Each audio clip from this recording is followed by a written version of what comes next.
a dat, Erik Eibert.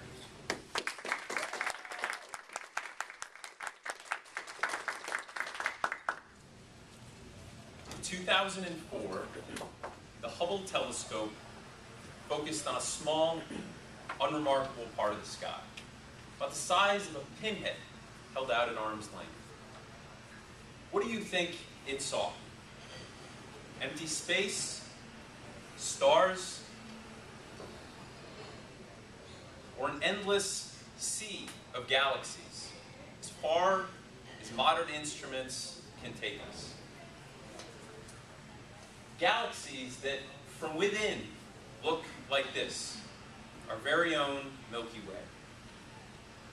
On an image like this, we're but a fraction of a fraction of a fraction of a fraction of a pixel. Fellow Toastmasters, today I don't just want to talk about astronomy. I also want to reframe the climate and sustainability conversation right here. Reframe in the sense that amidst all of the vastness out there, there's only one place that we can actually access. One place that we call home, and that's Earth. And it's worth protecting. So today I'm going to cover two things. First, why our planet becomes more and more polluted every day, and what, second, you and I can do about it. As economists like to say, we're rational in the marketplace. As long as we're not in college, we make rational choices about the market. If I'm a consumer, I want the cheapest product that's the best quality, even though we know those are mutually exclusive. As a company, I want to sell you the cheapest product with the highest profit margin.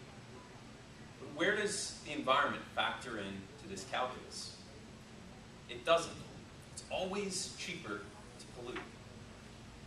As a company, my only incentive to protect the environment is to avoid fines and project the image of being environmentally friendly. As a consumer, I can barely take out my own trash. So can we really expect me to dig through and pull out all the recyclables? Can we expect me to dig up enough change for a couple $100s to buy my groceries at Whole Foods? But the long-term implications of this way of thinking are bleak.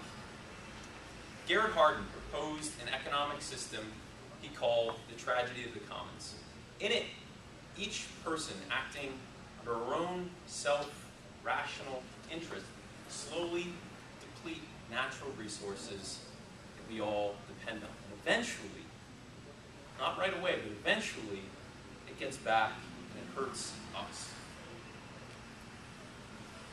But can we really break the chains of an economic system that we're bound to financially and as human beings up here? We can't. We have to think differently. Not like consumers, but like stewards who gave us this earth for a short period of time before we pass it on to those behind us.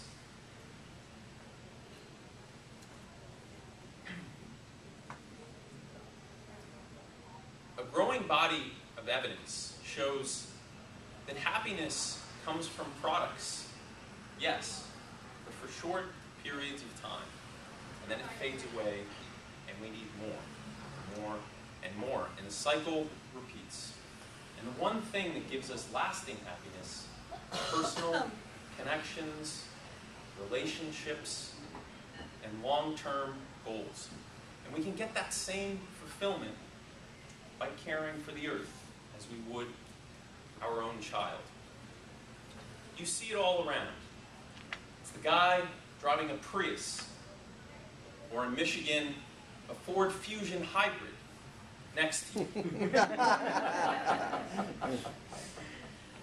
On the one non-rainy month outside, it's your neighbor planting a garden. It's the crazy artist in Ann Arbor creating a masterpiece from what was garbage. We can all agree on one thing. We're lucky, beyond words, to be here in such a beautiful, on most days, place. And luckier still to live in the only sliver of time in all of humanity where we have the tools and the power to change and to do something about it. We understand most of science. Some of it's a little controversial, but we know how plate tectonics work. We know mostly how the climate works. We benefit from all the scientists who came before us to show us the way. Isaac Newton once said, "If I have seen further, it is because I stand on the shoulders of giants."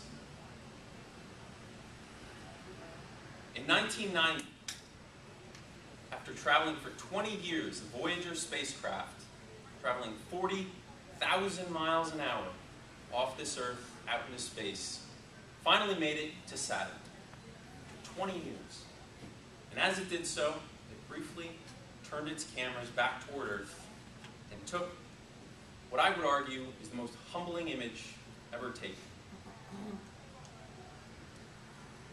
About this image, Carl Sagan, the astronomer, said, "Look again at that dot. That's here, that's home, that's us. On it, everyone you love, every human being who's ever walked the earth on a note of dust suspended on a sunbeam." Fellow Toastmasters, that dot is us. All of us. One dot. Let's take a moment each and every day to think again about that dot. Madam Toastmaster.